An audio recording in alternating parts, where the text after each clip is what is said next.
And I don't know what the companies are, but I can tell you what they're going to do, and I can tell you what each one of them will be. Cool. The first one will be the one that solves the hallucination problem.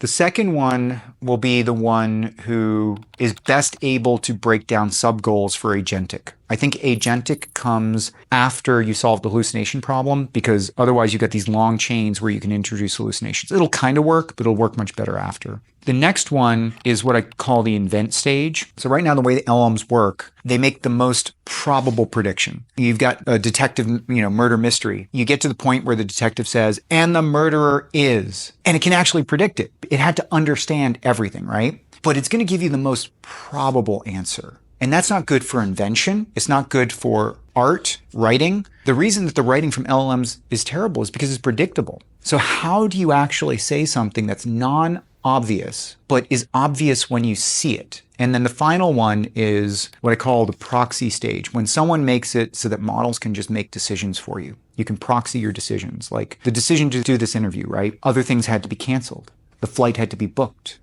We had to get a ride over here, right? You would trust an EA or a chief of staff to make that decision. You wouldn't trust an LLM.